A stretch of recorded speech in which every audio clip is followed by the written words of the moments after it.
Kapag wala sa agenda ng mga namumuno ang kalinisan ng pamayanan at pangangalaga ng kapaligiran, pansinin mo, mas mabagal ang pagunlad ng bayan at hindi lang ang paligid ang marumi, pati ang klase ng pamumuno marumi rin, maanumalya at hindi masaya ang mga nasasakupan.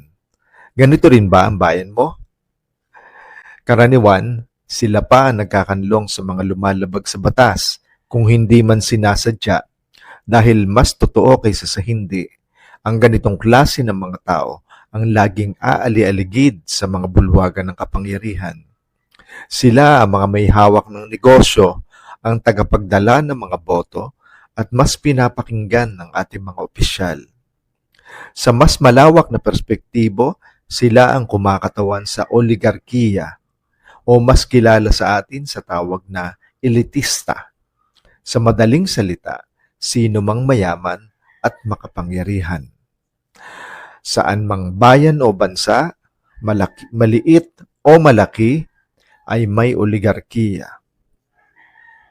Kapag tiningnan natin ang ganito, mas naoobserbahan nating hindi talaga ang taong bayan ang customer ng gobyerno. Oo, customer din tayo kapag may hinihingi sa atin ang gobyerno. Dalawang B ito, buwis at boto. Sa dalawang yan, paikot-ikot ang relasyon ng gobyerno at ng taong bayan. Pero sa likod nito, ang gobyerno at ang oligarkiya lang ang talagang nag-uusap. Ano ang kanilang pinag-uusapan? Ano pa kung hindi paano makikinabang sa pagsulong, sa pag-unlad? Ito ang laging totoo. Bago pa natin makamit sa ibaba ang pagbabago, nakikinabang na sila rito. Pambihira, talagang bihirang-bihira, ang isang leader na laging inuuna ang pangunahing pangangailangan ng mga tao kaysa sa hinihingi ng mga oligarko.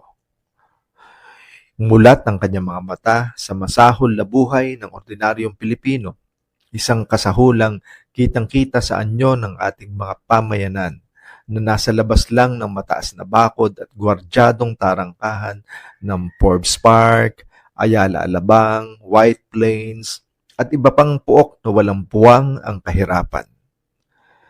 Hindi natin maiwasang bumalik sa isyu ng kalinisan at kaayusan dahil basically, dito nagkakaiba ang buhay ng mayaman at ng mahirap, ng disente at hampas lupa.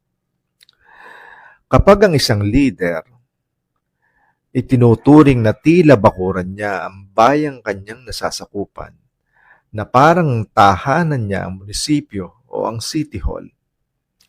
Katulad siya ng isang dedicated na may bahay na hindi mapapakali kapag hindi malinis, maayos, at kaaya-aya ang kanyang pamamahay. Kailangan natin ng ganyan leader. Isang leader na laging tatangkaing burahin ang linya ng pagkakaiba ng mayaman at ng mahirap. Madali naman kung tutusin. Lagi ko itong nasasabi. Hindi natin kailangang ubusin ang panahon sa panghihikayat na dumami ang magninegosyo sa ating bayan. Ang kailangan lang tiyakin ng isang leader ay magkaroon ng maayos na sistema ang pamahalaan.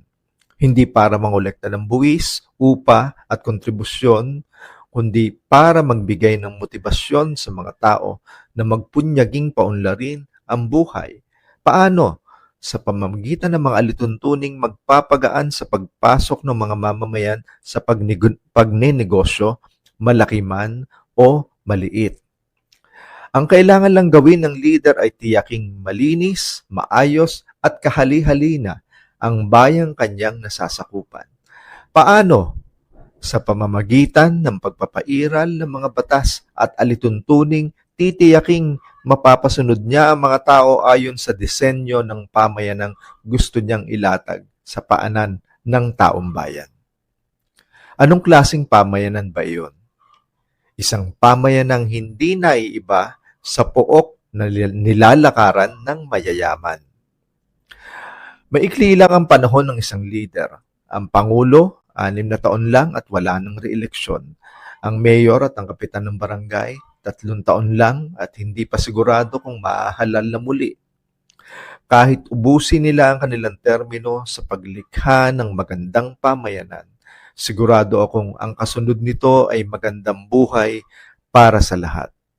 Mas magiging kaakit-akit ang bayan sa mga mamumuhunan at maging sa mga turista na kapwa magpapasok ng salapi sa loob ng bayan na pagmumula ng hanap buhay at iba't ibang oportunidad para sa mga residente nito.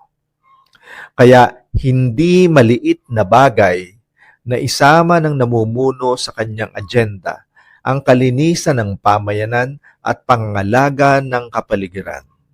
Kapag ganito ang isang pinuno, kapansin-pansing mas mabilis umasenso ang isang bayan at ang inaadhika niyang kalinisan ay sumasalamin din sa uri ng kanyang pamumuno. Malinis at tapat at nakikita mong masaya, stress-free at malulusog ang kanyang mga nasasakupan. Masasabi mo bang ganito na sa bayan mo? Ako uli si Kuya Manny, kagaya mo, hangad ko rin ang pagbabago. Abangan mo ang karugtong nito. Please like, comment, share, and subscribe.